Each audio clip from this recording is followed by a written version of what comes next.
Hello and welcome back to another episode of the podcast. Yes, it's lovely to be here and it's lovely to be in a world filled with chaos, confusion, and all the other beautiful things that accompany that.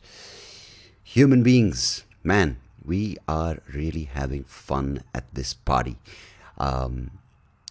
It's crazy how extreme some of the things can seem. Like you guys, if you've watched that thing, which I didn't watch, but of course I know about it, when I think the guy Pablo Escobar imported some exotic animals to his ranch or to his resort or his hideaway in Colombia, and he got some hippos, and now the hippos have multiplied and expanded their population, and they're creating a bit of a menace to the local population of that area, because the last thing you need is some hippos who are riled up on Charlie running around creating havoc and just going, you know what, man, I'm 2 tons and I'm wired and I'm bored. And they're apparently scaring the shit out of a lot of the locals. And they are like, what do we do, amigo? I don't know, it's Mexican or Colombian. What do we do? We need these guys are out of line. We need to send them out. And there's up in arms environment. Of course, the chaos that ensues is always the environmental. These poor, gracious, large animals. How could you be so inconsiderate and treat them with such indignity? They have feelings. And then you have the crazy guys going, shoot them all. And then you have the other guys going, but what do we do? Our livelihood. So all that shit is happening. But I feel there is some sense of craziness which accompanies any time where humans dominate, right? I don't think we know a time where humans didn't dominate, because, hey, who the hell is there to write about that, right? I don't think there was a time where someone was chronicling the dinosaurs being tyrants. I don't think there was a book. I don't think there was a chronicler. I don't think there was a philosopher who was sitting in the corner going, oh, it's day 365,000. Haven't had my 4th meal because the dinosaurs don't feed very promptly. And I really don't know what tomorrow's going to look like, because it is quite shitty to be ruled by the dinosaurs. They seem to overlook my presence, and the indignity of all is rather upsetting and offensive to my being. Never had a time, never had chronicles, and it's always been humans against other human beings, and humans telling stories of other life forms. That's what I was talking about. I don't know. It'll be interesting if something else starts dominating us. I don't know if it's another species from another planet, but something we know, something we're familiar with, something that we kind of abuse, something we take for granted, like chickens. I think if chickens take over the planet, for whatever reason, say there's some kind of outbreak, just like what happened, and everyone's fighting about it, going, it's a lab leak, it's a wet market leak, it's the Chinese, it's the Indians, and we're just infighting, going on our own way, and the typical way we go about these things, and everything's like, it's a hoax, it's a conspiracy, the Republicans are out to get us, no, it's the conservatives, it's the liberals, and we're just infighting. Greta Thunberg is like, gone wet with orgasms, because she's like, oh my god, it's the environment melting, it's crazy. And in the meanwhile, the chickens, who are just like, what the fuck, suddenly get a dose of this virus, which suddenly turns them into super chicken intelligent forces of nature, that suddenly we are going, what the hell?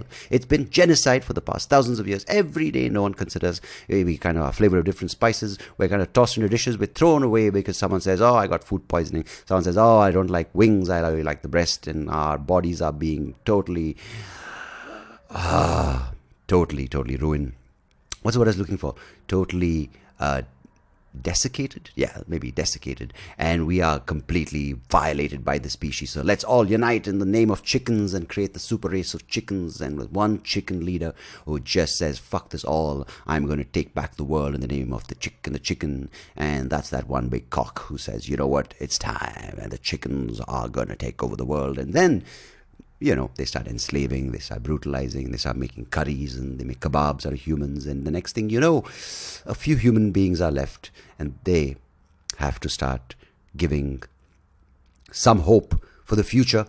And then you have this nice thriller that comes out, The Survival of the Human Race. It's down to these 4 people, Jack. And then you have Anastasia, who was Jack. And then you have Jack.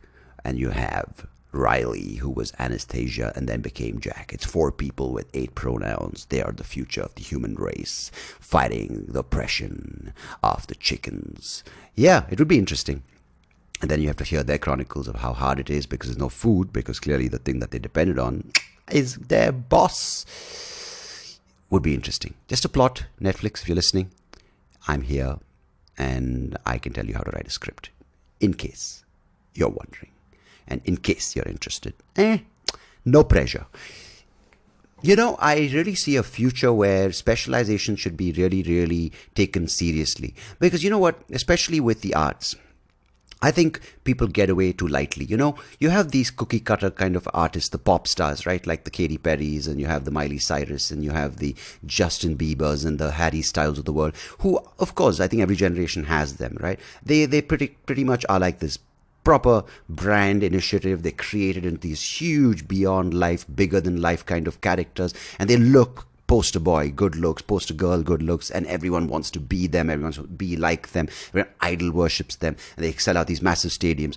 And then you have the punk rockers, right, who put on nail polish, or goths, so they have the gothic look, they put on these black eyebrows, and they sing about Satan and whatnot. Then you have the rappers who put grills on their teeth, or wherever they put grills they get.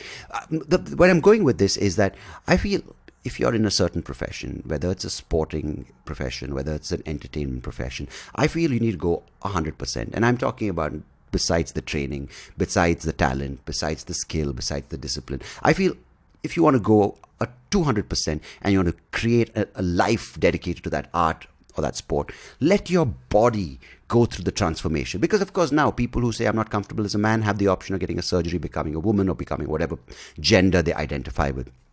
Similarly, like a Post Malone or someone, he's got tattoos on his face, he's got piercings on his face. That's just the first step. I think you need to go even beyond that. I think if you're an artist, if you are a musician, become the art that you are dedicating your life to. So you can do whatever it takes. If you're like a soldier, if you're a kickboxer, if you're an ultimate fighter, get those prosthetics, man. Build up your body, put in prosthetics. Like, I really respect porn stars for that. Like, they are like, you know what, this is our tool to entertain you with, to give you pleasure. So they have bigger breasts, they have bigger asses. I don't know if the men get extensions or what it may be, but you're committing to your profession, to your art form. And I want to see more of that from other professions. I want soldiers with 8 arms. I want kickboxers with like 8 feet.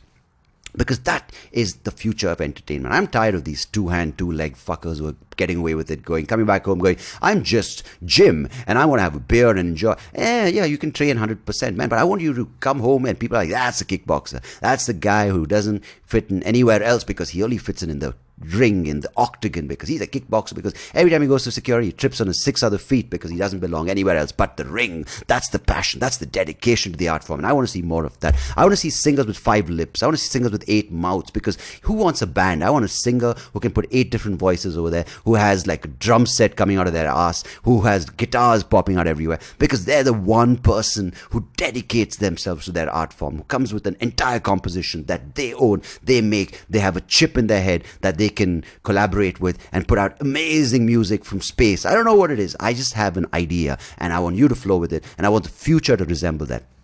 Got it? All right. Because otherwise the chickens are going to take over, and you better heed my warning. Meow, meow, meow.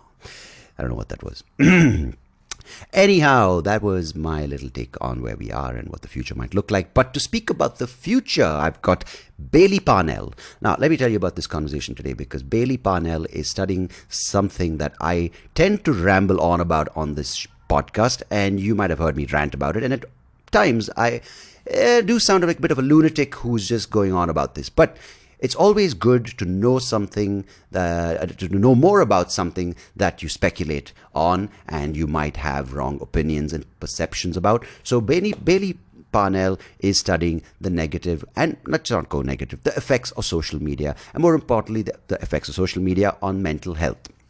Now, this, of course, is a broad topic and it's relevant to a lot of us across the age groups. And Bailey and I speak about various things. Now, of course, there are certain elements on social media which people get hooked onto and which do have negative effects on people's self-esteem, people's sense of community, people's sense of self-worth, people's sense of connection with other human beings. There is the online persona. There's this online version of glory and highlights, and how life has to be a lot bigger and a lot more fun than, and people being seen as a lot more successful, a lot more flying high and everyone tries to sort of copy that life, and it doesn't work out for everyone, chasing that thrill of going viral. There's so many things that people try to keep as the goalpost for them, and it doesn't always translate, causing a lot of rejection and a sense of dejection and a sense of failure. But there is also a lot of things that social media does offer as a tool, a sense of connecting with people from around the world, a sense of keeping in touch with people who you aren't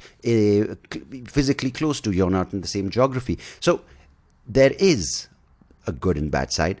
More importantly, there are two sides to every story. So Bailey and I look at the various things, and she explains some of the studies that she has conducted, some of the data from these studies, and how, well, going forward, we are going to have a society, a world where the lines between on and offline are going to be blurred. And we're seeing that already, where there is the online currency of influence and impressions being carried forward into the real world. And you see it where people who are YouTubers or gamers or Instagram influencers or social media influencers getting shows because of the influence they carry with population.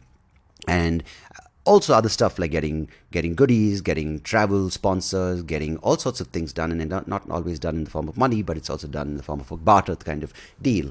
So that being one of the initial sort of things that we can see going forward, there is a future where social media isn't going anywhere. So we rather understand what we're dealing with than either demonize it or be terrified by it or be manipulated by it or be overwhelmed by it. So if this is the future we're looking at, how can we understand the way in which we can use it without it affecting us negatively, whether it takes us away from our family, it leads us to having suicidal thoughts, to having absolutely terrible impact on self-worth, self-esteem. So there are things that can go too far with any tool, technology, AI, social media, all these things that we are facing in the 21st century.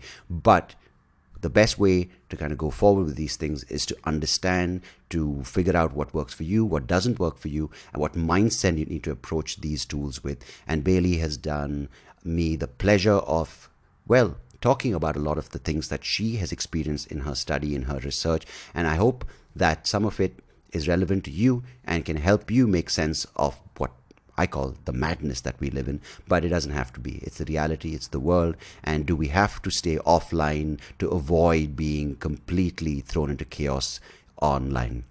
So Bailey, if you're listening, I really appreciate you taking the time. And for all of you listening, you're in for a treat, for a fun conversation. And as always, I appreciate you listening to the podcast. Till next week, take care of yourselves. Goodbye. God bless.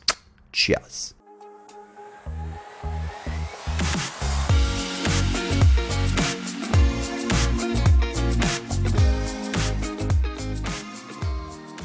Bailey, Parnell, thank you so much for joining me on the podcast. Appreciate you being here today. Happy to be here. You know, I think people listening to this podcast have heard me go on, rants in some ways or deep questioning in some ways about the world that has moved online, and more specifically the social networking of human beings online. And I think you're a perfect person to ask the questions that I have been contemplating and the questions that have been bothering me.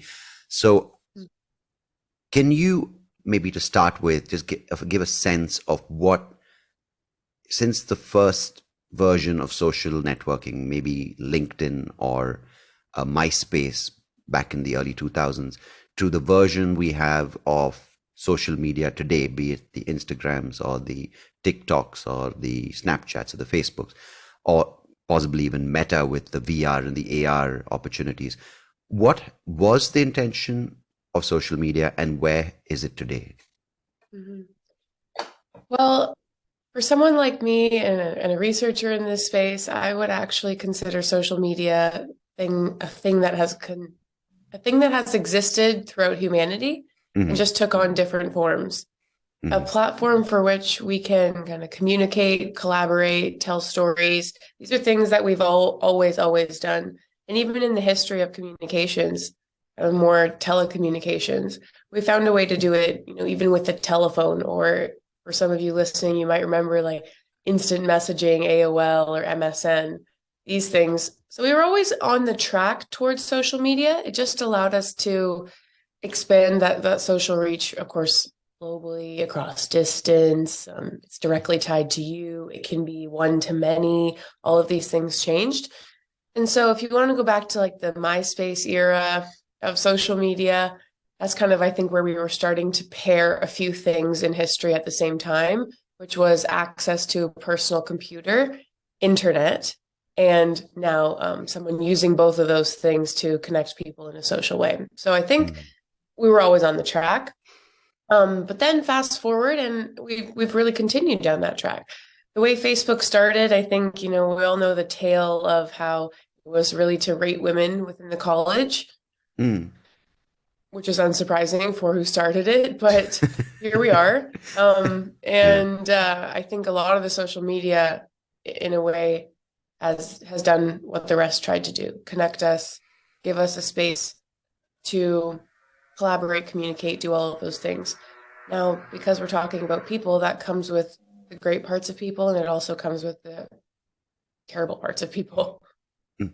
Yeah, to talk to that point, it's a great asset for humanity, right? Mobile phones are a great technological advancement for communication. You see the benefits of it, especially when there is the need for human help, right? When people are able to rescue people in an earthquake, or people rush to an emergency. These are the moments when you see the true power and the true ability of what on instant communication it can do. So that, needless to say, There's a lot of good. a few have created brilliance for the many, right? Like, I'm sure the intention was there. But when you look at, say, like the documentary that came out on Netflix about how some of the people behind these things are, like the Facebook algorithms or the Instagram algorithms, they knew where it was heading, and they kind of prevent their own children from being on these platforms. So there is, it's not just an informed choice, but it's also almost a responsibility for an adult to kind of screen, not more than screen, kind of inform the younger generation or the younger population of what the ills. Like, you tell someone, when they're growing up, don't Yeah. drink, don't smoke, it's bad for you, because and once you Yeah. do that, beyond that, you're like, you know what, I told you so. I think seems to be your clear warning. uh okay, maybe in 2005, maybe in 2015, the research, the data was not out there. And I've been tracking this a little bit, and I've been reading up a little bit, and as a layman, I still know a little more than I did, and in fact, I'm concerned. So why Sure. haven't, or why hasn't it gone unquestioned? I think there are panels that came up when Mark Zuckerberg was questioned when it came to political influence or misinformation. But when there was this whistleblower recently from Facebook, and she's just probably the tip of the iceberg, and one of the platforms mentioned. So what I'm trying to gauge is the human side of things, because you can't say Facebook is a demon, because it's just a corporation that has people working for it, and the idea started somewhere and has ended up somewhere else. And of course, you have the advertising, and these elements are then all aspects of business in all businesses, right? Whether it's cosmetics, whether it's pharmaceutical, whether it's fashion, whether it's tech, you have these personal interests, these motives for profit. But with this specific tool, it seems to be across age groups. And of course, the age groups that are introduced to it at a younger age are more damaged by it because of, we can talk about that. But across age groups, like people are in their 40s are also, they want this attention, they want to be glorified, they want this sense of my life is glorious, they want this kind of celebrity recognition, and you have influencer status across the board, and no one seems to be able to escape from it from the age of 13, which is Yeah. a very Well, scary age. Yeah. you're going in many directions here, but I think for the kids thing, Yeah, exactly. I the just want to way, set a premise, and then I'd yeah, like for you to kind of sure. highlight that. Because Not it highlight, has but to go, it yeah. has to go in many directions because it really does affect all parts of our life. And for the kids thing, my approach to social media is kind of, you made an apt comparison, because I would say it's a risky behavior like drugs, alcohol, or even driving. Because a risky behavior in psychology is simply something where when you participate, you expose yourself to potential harm. Yeah. And we know for sure now, maybe in a way that we didn't know 20 years ago, that you expose yourself to potential harm on social media. That harm can be anything from stress. You could feel anxious. You could feel lonely. You could be traumatized. You never know what you're going to see. You could be all the other worse things. You could be harassed. You could be stalked. You could be all of these things. Therefore, by participating in this space, potential harm could happen. That doesn't mean that it always will, just the same way as, when you drive, you could get hit by a car. It's a risky behavior. However, we've done the things that we need to do to make it safe so that you can drive safely as well as keep others safe on the road. Yeah. And so it would actually be more useful for anyone listening to think of social media in the same category as something like drinking versus just thinking about it in the category of like the radio, television, social media. So Entertainment. Yeah. there's Yeah. definitely that part of it. No, but just to play devil's advocate here, right? I just want to think, can't someone say, hey, you know what? When I was a kid, I was just thrown into the deep end, right? I went to school, no one protected me. I had to fend for myself. I developed resilience. I developed a sense of self-preservation. Why can't these kids do it? And you have people throwing that argument, right? Saying they're too easily overwhelmed. So so what would you put forth when it comes to why our children, and I use the word children from the age of like, say, 7 to 16, why are they not able to cope with this tool? Because for them, they know that they know nothing else, right? Say I grew up in the 90s, so I never knew, I knew a world without the internet, when slowly I was introduced to it. And then Well, there's a lot of reasons. It's a great yeah. question. There's two questions I get asked a lot that might be useful here. The first is, wow, the younger generations these days, they seem like snowflakes and mental health and all this stuff. And I just don't agree with that. There are some things that are different. For the first thing is that language is different around mental health. So now you have these experiences that young people went through for many, many decades. The experiences of comparing one another, of elevated testosterone and estrogen, and going outside the family to engage in more peer-to-peer comparison. Like these are all things that happened long before. You're growing at a rate similar to a toddler. Your brain can't keep up. Your risk mitigation is lowered in the brain. So really those preteen and teenage years when people are getting on social media were always riddled with risk. Yeah. And now there's language around it. So even though it was happening to my mom and my dad, and to some extent, I was the transition generation, but it was happening, there was no language to accurately pinpoint, oh, this is like anxiety or temporary anxiety or something like this. Yeah. So now, a 13-year-old has been learning about this stuff for a while, and they can probably accurately pinpoint it in themselves. And then the second part of it is a reduction of stigma. Just because you know what's happening doesn't mean you feel comfortable saying it or advocating for yourself. But because of really our generation's work, there's less stigma around this stuff. And so once they know what's happening, they're not afraid to say it out loud. And the third part of it that cannot be understated is what we're talking about here. Social media is different.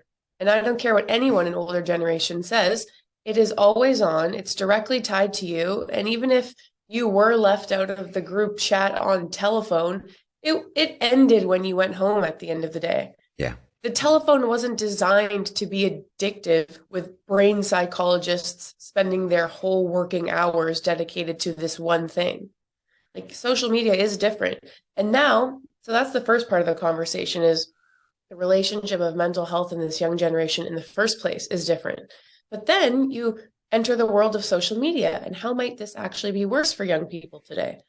Well, like I said, they're already engaging in this thing that we've always done at that age, which is social comparison, except now it's always on, directly tied to you, and it kind of confuses you into thinking that you're making objective comparisons when you're not. And then secondly, if you're under 25, your brain is quite literally not done growing. Yeah. So I see this as an opportunity. You can fill it with lots of good things, but it also means you are more at risk for any cognitive conditioning and you are more at risk for any risky behavior. Of course, that age is more at risk. But now let's pretend that you do encounter some stress on social media. You just can't quite figure out where this anxiety is coming from because we don't teach about it. We don't talk about it yet. And these kids are they just can't figure out where it's coming from. Or let's say something even worse does happen. I work with a lot of young people who, let's say, are getting unsolicited photos or harassment online from men they don't know. And you do go to your typical supports. Maybe you go to a guidance counselor, a coach, a parent, you name it. And you say, I'm being harassed in my DMs. And they say, what's a DM? Mm. Right now we're at a very strange time of history, just simply based on when this all started, is where largely adults, these supports, didn't grow up with social media themselves. So it's very easy for them to say, like, get your head out of your phone, or why do you care if someone didn't like your photo? But they do, and that's largely unhelpful. The other thing adults forget is that when they got on social media, just based on history, they were probably already more self-actualized people. They were probably already past that high school phase. So they never felt compelled at all to add people who they didn't actually like, but like there might be social consequences. So all of this is happening at the same time. And that's, I think, ultimately what's contributing to young people these days having a tough time on social media. They're going through very normal things, except those things are exaggerated today. And there is no education about it. And there is no large parental movement about this. And the governments are not regulating it. And so right now, young people are kind of like bearing the brunt of our inaction. Yeah, because I feel also the lawmakers who are handling these hearings about tech infringement or how they have no clue with half the terminology, right? They're like, what are these guys on about? And they, as a result, are disconnected. But the same feeling you get which social media makes you, which social media uses to kind of get you hooked onto, is this sense of I'm special, right? It's that hit which gets you going back and spending more hours on there. It gives you like this sense of, how many likes you got, and we'll talk about that right now. The same thing that I'm being watched, which makes you feel special, can also flip around and say you're always being judged. And that must be a really hard thing for a child, because you don't have a private moment to gather your thoughts saying, you know what, I have my family, I have my close set of cousins or friends, I am valuable, or my worth is great irrespective of what people are commenting online or what people are living online or what they're perceivably living online. You don't have a moment to breathe. And that must be amazingly scary and very like sort of panic inducing. Yeah, and you've also noted something else really important there, which was, did they take a time to take stock of their life offline? Do they feel good and confident about their life offline? And for any parents listening, I would say that is absolutely the most important thing you can do for yourself, actually, and your kids online. Because in my research, I asked people, about what did you have a good or bad time on social media? How did you feel as a result of using? And then what I was curious about was what made it a good or bad time. Yeah. And with my participants, what emerged as the most important indicator of whether or not they would have a good or bad time, as well as moderator, so how good or how bad, was how they felt about themselves offline at time of use. So if they felt good, like, oh, maybe I went to the gym today, or I've worked on my report for work or my project for school, then I go on social media and I see, I don't know, a fitness model and I think #goals. But then if I didn't and I feel dusty and I don't feel good about myself today, or like I was just lazy today, I didn't go to the gym, then I go on the same social media and I think I hate my life. Yeah. That's almost a direct quote. And this is really important because we know that different people are going to experience social media differently. But what's important about this is that you as an individual will experience it differently in 2 different hours of your day based on how you're feeling about yourself. So if you really want a long-term social media strategy to make it a positive experience for you, really the number one would be go build a life offline that you're content with, which seems counterintuitive, right? Yeah. Now, this guy I had on the podcast a few months back said something in a different context, but it sort of makes sense here. He said, if you live in the gym, you can eat at McDonald's. But if you live in McDonald's, there's no point really going to the gym. And it's just like that. If you're living offline and you actually have a life which you consider, and you consider, you kind of find it. I mean, I'm not saying consciously or sustainably, but just a life that you wake up to enjoying. You have dinner with your parents or parent, or you have a time where you actually, take a breath, enjoy whatever you have. You go shopping, but the actual physical, tactile, the experience, as opposed to just glued to a screen, then you can face online criticism, online hype, online validation, and come back and speak good to people around you about it. But I've noticed this, like when I was actively trying to promote my social media footprint when 2016, 17, 18, when the entire movement was towards getting big YouTube views and getting big followers on Twitter and Facebook at that time, it was debilitating, because I thought at points that my comedic ability or my content is absolutely dirt, because no one's giving me likes, no one's coming for my shows based on the views I'm getting on YouTube. And I knew that I was funny because I would do live shows and people would laugh, but I'm like, why am I not getting the recognition I deserve? And it really, and at that point I wasn't young. I was like 35, 36. I was way past the age group that these kids are dealing with it. And it's hard. And that's where I'm coming from, because the lockdown then forced me to take a step back and say, you know what, take stock of the life I do have offline. And that's when I realized, man, it's great. I don't need social media. But that was at the age of 38. It's not easy. And yeah, certainly. I mean, I get the benefits of social media too. Like, I'll never go into a classroom and preach abstinence-based education of social media. If I told them they all had to get off social media, they'd laugh me out of the room. And yeah, I actually honestly would be a hypocrite, because you found me on social media. A lot of people find my TED Talk. Like, I get learning, I get business opportunities, I get to share my ideas. So self-actualization, I get to connect with friends and family. I mean, I just was in a bunch of high school classrooms these last few weeks, and I talked to them about their experience of social media too. So this is like, at least one thing I can say is that, the stories I'm giving you are pretty recent. yeah, What's interesting about young people today, especially Gen Z, and this has been proven in more recent research, is that they don't view the online world like older generations. Like, if I ask millennials or literally anyone above that, I say, do you think social media has made the world a better or worse place? They almost always say a worse place. oh yeah, And it's because they knew life before. And so they look at how it's affecting young people and they think, oh, that's probably oh, not you're good. saying people, millennials, and before that time. Yes, yeah. Right, So older okay. folks tend to say it's making a worse place. Right. And they have a negative sentiment towards it very often, or like an I don't care about it. But Yeah. sure, okay. But then you talk to young people, and for them, it's neutral in their lives. It's increasingly so, even 10 years ago in my work, it was still predominantly negative. Like, how is this affecting you is still predominantly negative. But now the majority of them are saying it's neutral, which I think makes sense, because for now kids these days, they've never known life without it. They certainly don't remember life without it. And Yeah. I'm sure their parents are putting them on Facebook.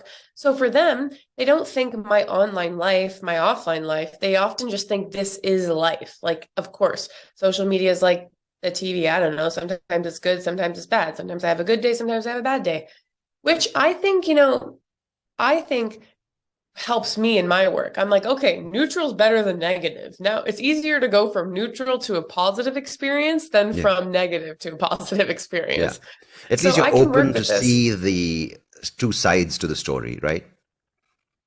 Pardon? At least if you're neutral, you're willing to see two sides to the argument. Because if you're negative, Absolutely, then right? you work that much harder to even be in a place where you're kind of looking, Yeah, well, the teenagers tell me straight up. They're like, yeah, like adults, they came up to my talks. Like, they literally come up to the stage after the talks and they're like, we don't really like other speakers, or like, our teachers are always like, get off social media. That's how they say it too. Get off social media. Sure. But we're not going to get off. So they appreciate what I'm saying, and they speak to me with the maturity that I sometimes don't get from adults, to be Mm, honest, because they're there experiencing the positive benefits. They're trying to explain to their parents, hey, look, like I'm connecting with my friends. Like we're laughing here. We're having a fun time here. And for me, I would say entertainment would be a positive outcome of social media. Like, for example, I think that TikTok is highly entertaining and hilarious. I usually have a good laugh on TikTok. I don't think it's inherently worse to watch half an hour of TikTok if you're honestly being entertained than it is to watch, I don't know, half an hour of a reality television show. mm. But you have the key difference is, of course, you have to be keen on what the outcome actually is for you. If you're just watching it and you don't even remember what you saw, well, if you're doing that for half an hour a day, you're blacking out for half an hour a day, and that's different. So just to get to that, right? Because these things are good, sometimes even healthy when a child or someone who's not confident gets bullied in the physical world, they find solace, they find friendship, they find a sense of community online, which is, I think, quite fantastic. But we're not clearly talking about that aspect, right? We're talking about when it goes beyond, when it's like mindless. And of course, at this point, I'm not talking about any age group. It's there in every group. Mindless That's it. scrolling, mindless comparison, mindless thing. And let's probably talk about the four things you highlighted, right? Which are the highlights, the social currency, the FOMO, and the online harassment. Now, how can you paint a picture of the positives and the negatives of these four things so people can get a sense of it's not all downhill? Because it's a very fatalistic approach when people my age talk about social. It's either oh, I'm off social media. It's a stupid thing. I've been off it for the past 3 years. There's no middle ground. So I'd like you to kind of uh, Mhm. put that forth for people listening. Well, those four things that you mentioned they're kind of in an effort to help create a picture of the environment that you might be operating in. It's almost like describing the road when it comes to driving. We're saying, hey, this is a risky behavior, but let's address the environment in which you do this risky behavior. So in this environment, yeah, there's highlight reels, which are kind of a collection of people's best and brightest moments. And what happens is when we're scrolling on social media, we're engaging with only, 0.1% of someone else's life. But the very natural human tendency is to want to compare my life to theirs. This is social comparison theory. The idea being that humans create our identity based on comparisons to others. Hmm. That can be actually even as simple as I know that I'm a tall person because looking around in life, I see that most people are shorter than me. Therefore, this informs my identity as a tall person. Yeah. And so the highlight reel is saying, wait a sec, you don't forget that you're comparing. This would not be an apt comparison. This would not work in research because if I said to you, I'm comparing 99% of my life, including all my worst moments, and I'm only comparing it to your best moments, you would say that's an unreasonable comparison, but you're Yeah. not seeing all their bad moments, so that doesn't make sense. So that's what the highlight reel is saying, is me saying, remind yourself of that. This is not an objective comparison by any means, especially if you want to add the algorithm into this. And yeah, social currency is a collection of the likes, the follows, the Sorry, shares, the Bailey, I'm just going to ask you one more point Sure. before we move to this. I think while you said it's 0.1% of a person is that person's highlights, it's even the person who's like if I'm comparing my entire life to 0.1% of your highlights. But I think what's important is even the person who's putting up that highlights, they kind of realize that their entire life isn't that. So they get pretty messed up, right? Because they constantly are seeking those highlights. Well, it depends. I mean, some people are just sharing the highlights. Some people are organizing their life around it. I would Ah, say that would, if compared to, I mean, if that was happening a lot and there was other signs of addiction, you might have something to worry about. mm, But I would say actually most people are not doing that. I would say they're not. most Okay. people are not designing their life around building a highlight, but some are influencers. Maybe if you're young and you have more time and you want to get a good gram, but most people are not. Right, because I just wanted to address that because I've observed some people who seem like they're moving from one Insta post to another. And it seems how I'm just like, my God, that must be Yeah. tiring, because Well, it, you are like, there's certainly some for sure, like where you're like, oh my gosh, like, do you do anything else? But again, not the majority of people on social that's media. good to hear, right? Yeah. So, I mean, social currency is collection of those likes, comments, shares. When you spend zero point 0.5 seconds longer on a photo or an ad, it becomes a recorded transaction attributing value. Similar to offline currency, this value becomes like the thing by which we attribute value to something. So, Right. in marketing, this is fabulous because, as I mentioned in the TED Talk, it's called the economy of attention. Yeah. And if the service is free, then you're the product. But in our personal social media, we're the product and we're allowing others to attribute value to us. Right. So that's kind of like I put something out there, and like you mentioned earlier, maybe I'm not getting the reception I thought from other people. Does this mean that it's not valuable? Mm. Social currency is now also translating to actual financial and offline social currency.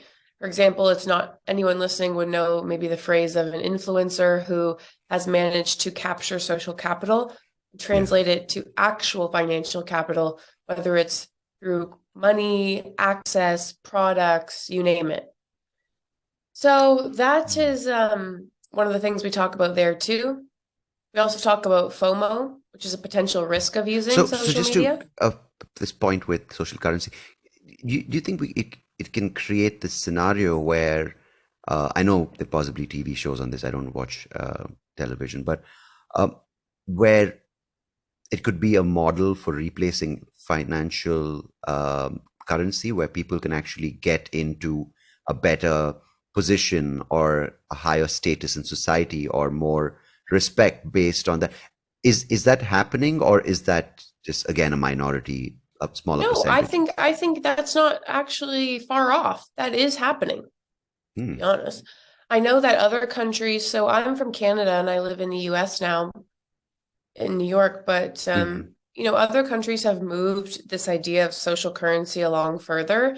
Like I've heard of some test programs happening in China. 10 years ago we were watching I don't know if it was 10, but a Black Mirror episode called Nosedive. It's really Mm. worth it. If anyone's ever, you got to watch this episode. It's basically an hour, great content about what if we had a social score and that social score actually translated to real life and you could actually see someone score and it became a factor in buying a house and going to a restaurant, all of these things. It became a factor in where you sit, what part of the bus you're on, what neighborhoods you're allowed access to. So this is the TV show. But what I love about it is what I love about good art in general is like, uh, you know, this is kind of happening with social media and influencers, right? Like if I talk to you about an influencer who's a traveler who's gotten millions of followers because of this, well, guess what's happening? They're being contacted by like hotels, they're being given access that others wouldn't have. They're saying, please talk about us. They're saying, here's Mm. free products. We will fly you here on our airline. Now what's interesting is I've even seen influencer couples get their wedding paid for Whoa. Okay. because they're able to say to a vendor, you doing our wedding will give you more in promotion than you could possibly get elsewhere. So give it to us for free and we'll give you promotion. I hate that. Let me just put that out there. Pay people for their work, but it's happening and they're getting it. So clearly, this social capital has translated to actual offline capital. That's crazy because I know. that whole statement you made of offline worth is gone. Like your family, people who you care about. I'm saying it could be family or friends or things you care about, which are not necessarily things that will get attention and as a result likes and validation. Um, then Okay, you so I can, should say though, like it's really important, even though I talk about phenomena, that is still not the majority of people. An yeah, influencer with that many followers who gets that much access is not even close to the majority of people online, period. No, fair So, enough, of course. But I'm yeah. saying just painting a forecast, if you want to call it, if not a picture, Mhm. because you see this happening in even the art space, right? Where say a comedian or a musician or someone who pitches an idea to a major platform is going to be overshadowed or is going to be skipped for a person, say a YouTuber or a influencer, or possibly even a comedian who's less Right. experienced, because they've got their social media Yep, that's game in true. place. And that is actually a problem because um, not for the comedian alone, but also for the audience, because they they might like this comedian or musician for making really convincing 40-second reels, which gets them that attention. But maybe it doesn't translate to a 40, 50-minute, 1 hour show, which is what that particular category was, what they both applied for. So I'm Yep. saying for the audience, you're getting cheated in a way because of, or am I looking at this in a skewed way? No, I mean, I don't, you could go either direction with this. I almost think it would be situational, but it's a really interesting way to look at it because, on one hand, someone could make the argument that what you're saying, which is that you're not seeing maybe the best or the most meritorious person or the funniest person for this role because it was based on social following. Yeah, But I could yeah, see how someone might also make the argument, well, they earned that social following by being interesting to people or by yeah, being funny to people. So absolutely. Yeah. maybe there's something that our audience hasn't seen yet that all these other people have validated. Again, I could make the argument for both sides. So, Yeah, it yeah. would be like No, actually I pretty think in some interesting cases it's paid conversation. off. In some cases it's paid off. Like you could say something like a person who could never be discovered because of lack of access, someone in a rural part of India or someone in a little town in Africa who's got really, really good skills, and TikTok just brought them to the forefront, and that's great. Those stories are absolutely thing, because it breaks the middleman. It breaks those big managing companies that kind of usually just go after a particular type of artist. But um, no, because this what the reason I asked this for a couple of reasons going forward is you kind of have this sense that we possibly have this social currency then kind of coming off the internet into our personal lives, and then as a result shaping our presence and our standing in society and our access to things in society. Along with this, where it's also happening with work wise, and as a result you have the online offline line blurring even more. um, Mm-hmm. and that you mentioned FOMO earlier, and before I introduced you, not introduced, interrupted. What's wrong with me today? I'm losing my words. I Before I interrupted Sorry. you. So what can happen if there is a significant blurring of on and offline with things like FOMO, for example, to start with? With things like what? The FOMO aspect, fear of missing out.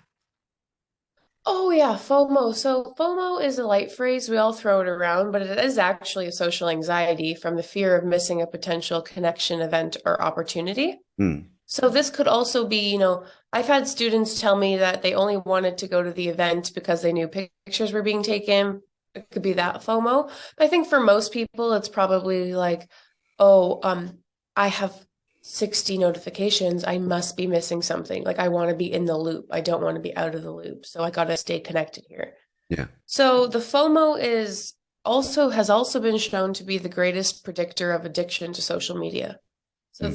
the degree to which you experience that FOMO or that need to check also correlates with the likelihood that you might be presenting signs of addiction to social media. So if we have an actual addiction, which FOMO is one of the indicators of, and we have this need, in fact, almost, if we play along with this argument that it might be one day, and just for conversation's sake, that Mhm. you need to have a very significant social media footprint to be anyone in society who has some standing.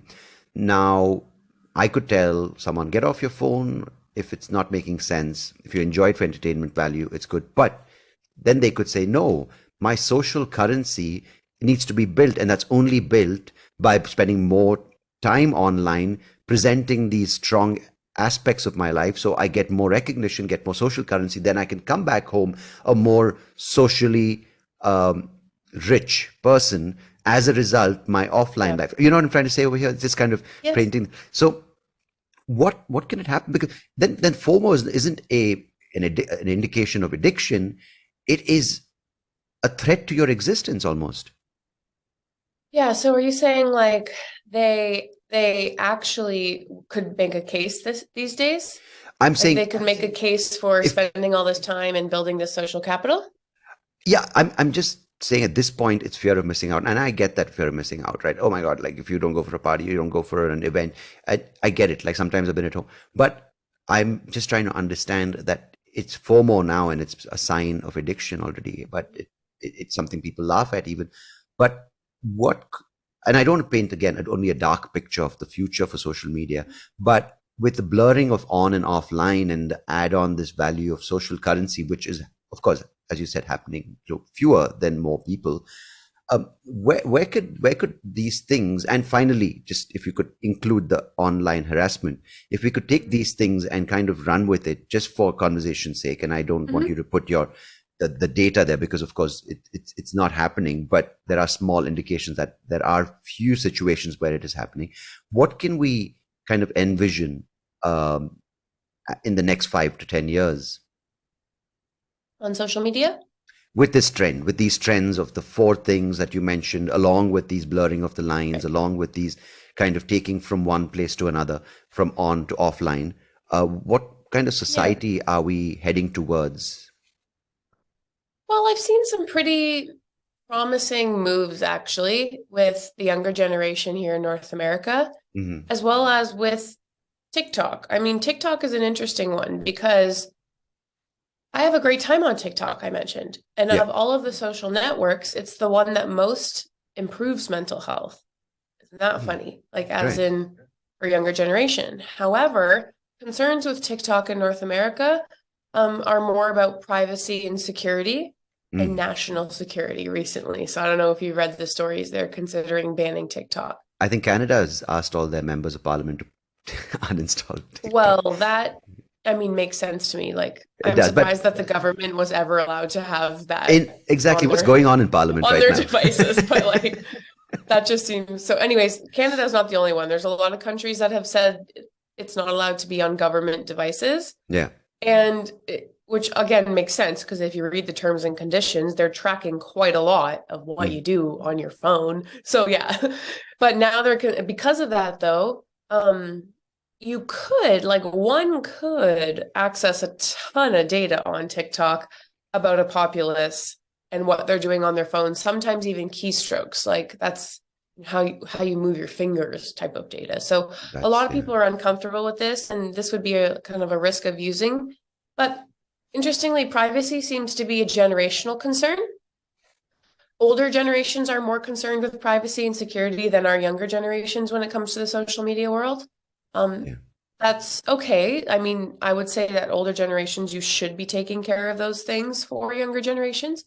Younger gens are more concerned with mental health and well-being. But like I said, a little bit promising, those two things that have come out recently about teens saying like it's a neutral experience. Most of them say that is much better than a negative experience. So I'd like to think that some of the work that I and my team and even these conversations are doing have made them think about this a little bit differently over the last 10 years than, say, my generation, which was the guinea pig generation on social media.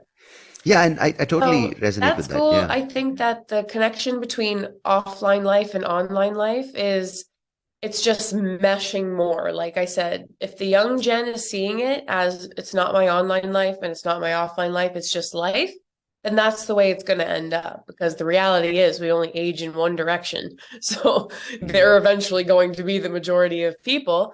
And again, could be good, could be bad. Could be bad because maybe it does start to enter other parts of life, like maybe social currency does start to become more important in the job process, like the job hiring process, or maybe the school admissions process. But maybe because they've had literacy around this their whole life, which we have not, the rest of us, they say, oh no, that's stupid. We're not going to do that. We already know about this. So I think the other thing is that this generation in the future will have this knowledge we're talking about. That's my goal. Like, Safe Social exists, which is my charity. Mm, We don't have to exist anymore. So they'll be able to teach their kids in a way that is not happening right now. So mm. that's kind of could be good too, right? That Yeah. just weirdly based on history, the generations are going to change. So that could be positive as well. But what could be negative is if we don't have more of this education and more conversations about safe social, people are going to be engaging in the same risks without any of the requisite knowledge and learning in order to be able to mitigate those risks and be safe in these places, like safe, happy, well, you name it, right? Mm. And that's something really want to talk to you about, is the mind, right? That's something which seems to be the tool that we have, but we really don't know that it's the tool we have. It's almost like it's the tool that controls the way we live without us understanding what's going on. And, you know, again, this could be attributed to dependence on the internet, use of cell phones, and now, of course, with the advancement in AI, Chat GPT-4. Oh my Yeah. gosh. Oh, Yeah. So I wanted to that's a get your, whole other part of this. because it seems like it's not just the worlds blurring. It seems like if you aren't approaching this with your foot grounded, or your self-worth or your identity or whatever you want to call it, grounded in some sense of a safe environment, you could easily be overwhelmed, is maybe one word coming to me, or overtaken by this huge set of tools that can eventually then seem to be undermining your capabilities, right? Mm-hmm. Oh, 100%. There's certainly going to be overwhelm. I have to say, we talked about mental health stuff, but the risk that I am most concerned about daily in social media is misinformation and digital illiteracy. So Mm, what made me think about that was when you were talking about the AI generated images. mm, Wow, I am very nervous about this because I know that there is a massive amount of digital illiteracy. This thing has just happened so fast in the grand narrative of humanity and with our brain development that it's sometimes like we're operating in a version 13 world, but with a version 4 brain. yeah, yeah, yeah. So now we've got AI generated images of things that have not happened. I just read a New York Times piece, when was it, this morning or yesterday, about how images of Donald Trump being arrested generated by AI look so real that we have now entered the age of AI propaganda. Oh, and that's very sensitive And because that's that's triggering, terrifying yeah, that's because triggering these I huge have the riots. literacy to look at the image. I can see in the image, I can see it's a little off. It doesn't pass the test of looking real. But let me tell you, I also went to school for media. I worked in television. I've worked in social media. I study this. My level of digital literacy is extremely high compared to everyone else. Yeah. So I'm very, very nervous about this part because there is not systems to handle this and there is not education right now. And Billy, let me paint a picture of where I live. I live in India, which is one of the biggest democracies in the world and one of the biggest populations in the world. And there's been forever a huge amount of disparity when it comes to income inequality, gender inequality, when it comes to socioeconomic caste differences, religious tension.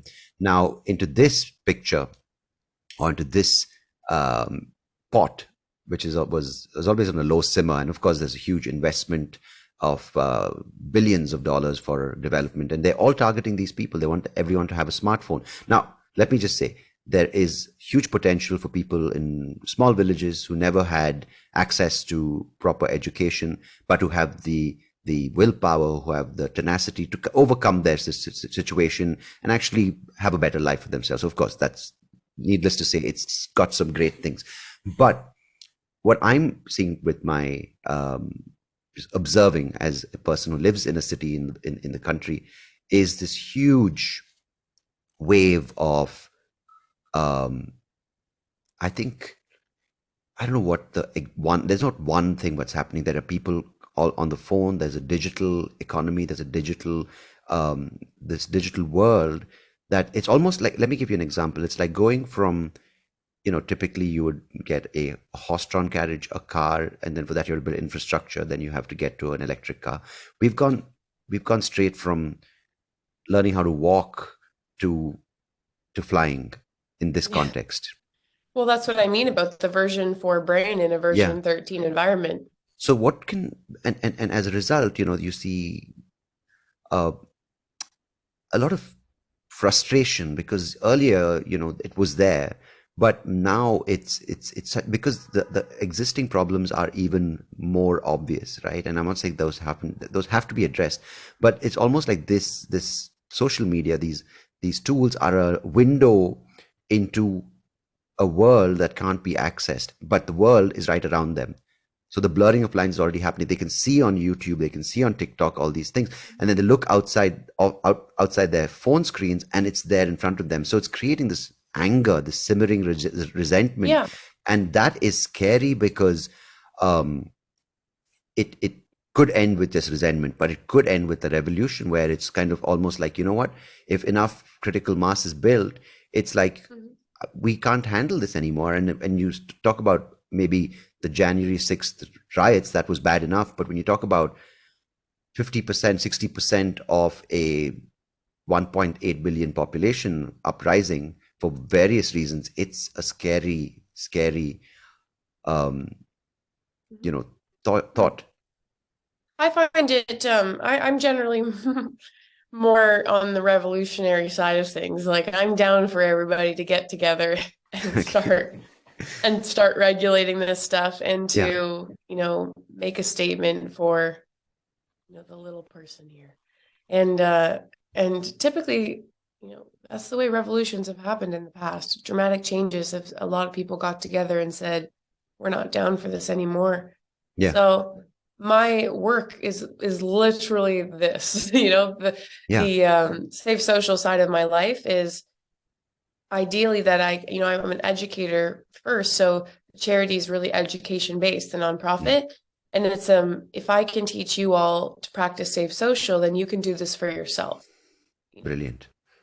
Because I'm not worried about the revolution. I think the revolution, there will be people on either end. I'm worried about what happens before the revolution, which is right now the manipulation.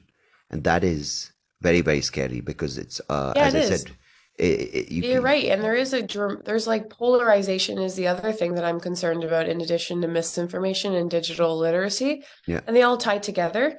But the idea of polarization, most especially here, is that like I even know how to do it. I know how to turn people against each other. In a conversation, I know how to turn people against each other. Now imagine people like me with 10 times the amount of time and like this is what they do for their life. It's behavioral psychology. And now they're partnered on social media. Now let's pretend that even one of them has been used for negative aims. So then I know how to target an entire region with a mindset. And I am like, this has been done now. We saw it, like this has been proven in the 2016 election in America. It's been shown elsewhere that you can have foreign interference on social media in a democracy and it can work. Yeah, I read about that Israeli company that does that, right? They do these targeted campaigns. Yeah, yeah. They're not the only ones. I mean, this is happening everywhere. I literally every other person I meet in New York works at a marketing company. Like, it's bizarre. Like, everybody's just buy something, selling an idea, hawking the product, like you name it. So it's certainly not just other parts of the world. It's happening here too. Yeah. And if there's no morality in it and there's no regulation in it, that's the other thing is governments. This is what I expect of a government. Like when I pay my taxes, I'm happy to actually. I'm like, taxes are a subscription fee.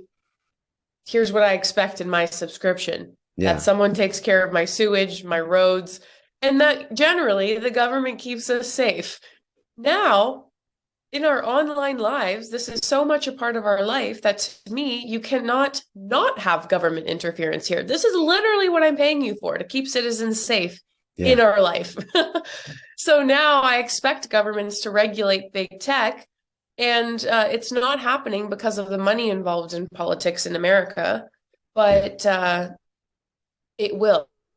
I think Okay. that we're going to start to see trends where, for example, like in California, there's a bill that's being introduced about the child safety laws. Like these are starting to happen, and in terms of online privacy, probably Europe is leading the way with the GDPR.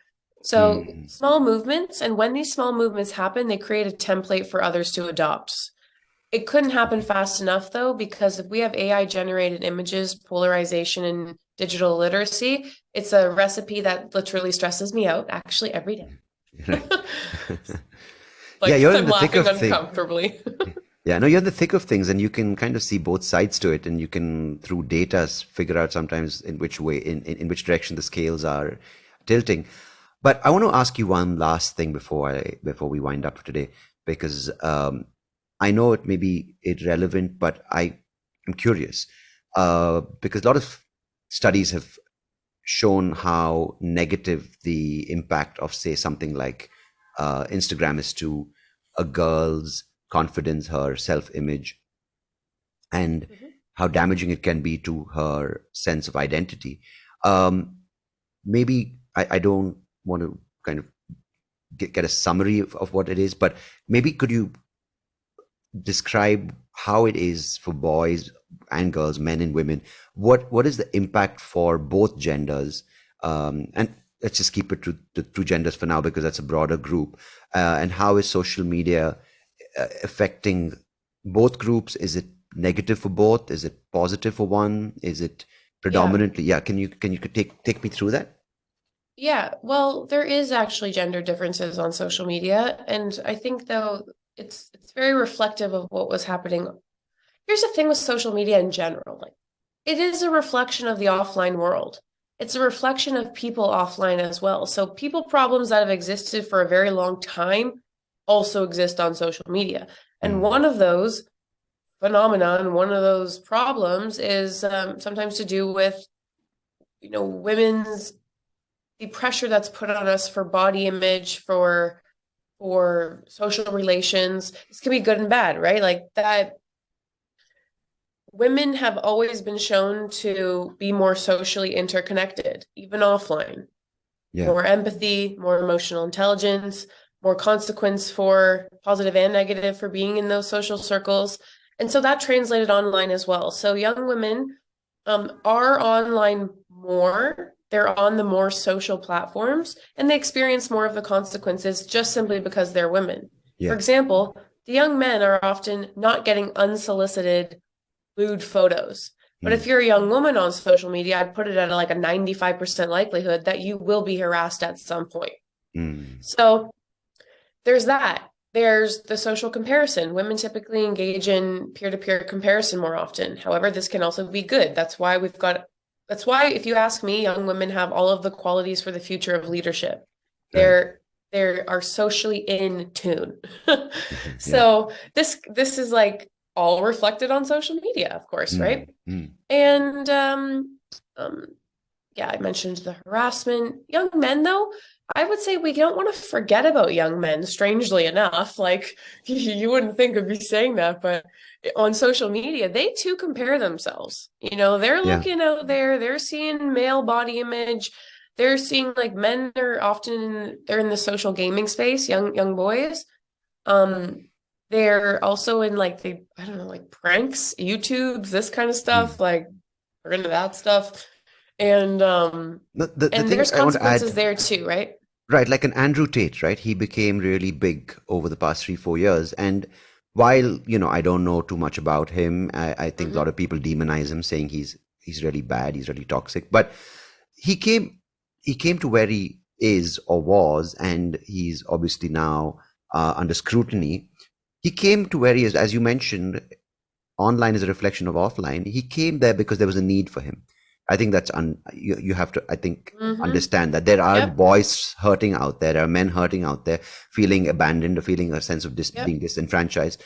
And, I deeply understand all sides of this, yeah, actually. Like I'm also, like you've just noted, if they're gaining millions of sales and they're gaining millions of views, then clearly there is an unaddressed need. yeah, I also with young men right now.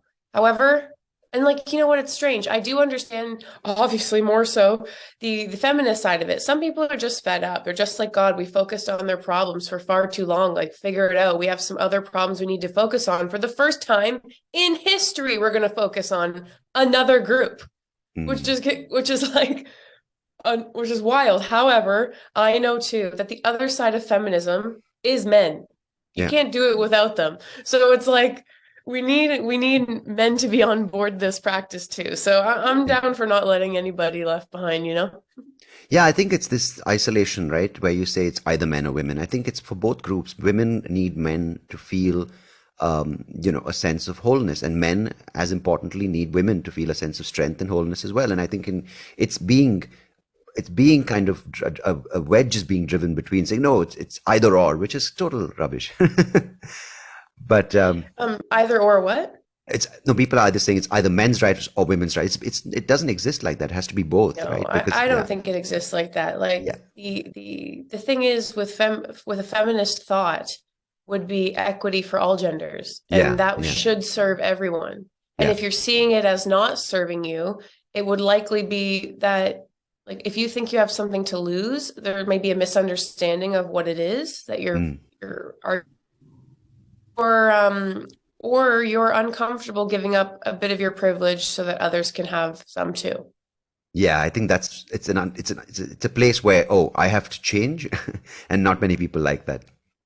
Yeah, or you know, it's a super interesting conversation probably for another podcast because although it does absolutely reflect on social media like everything else, there's a lot going on there. Yeah. No, I think, as you said, I'd love to have you back on in a few months just to kind of figure this out. You can be my social media predicting expert who analyzes social and human behavior. I think if you could, Well, if if you you, follow me on social media, you can read that there. lovely. Hopefully the good side of social. No, brilliant. Nabili, it's been fantastic chatting with you, and thanks for shedding light on certain areas which kind of made me feel really sort of fatalistic about the future and very sort of scared about things to come. But I think to hear your voice and hear your research is it's good. You know, as you said, we don't know, but maybe there is a glint Listen, of I'm hopeful, yeah, I'm positive, and I'm working every day to make that version of reality truth. So if you're listening, I hope you're not feeling too beat down. Know that unlike many of these issues we talk about in social media, you do actually have a lot of empowerment to change because you change just how you act online affects everybody in your online community. So you can have an impact here. and it's a tool for good change if you use it like that. Yeah. That's brilliant. And Safe Social, that's where they can find you and read up on all the research and all the facts and all the questions and all the data which you are working on. Is that right? Yep, safesocialmedia.co is the charity, and then I'm at Bailey Parnell on everything. Which again, hopefully the good side of social. Brilliant. Bailey, thank you so much. I really appreciate you taking the time and joining me today. Thanks for having me. Lovely. Thank you. Take care.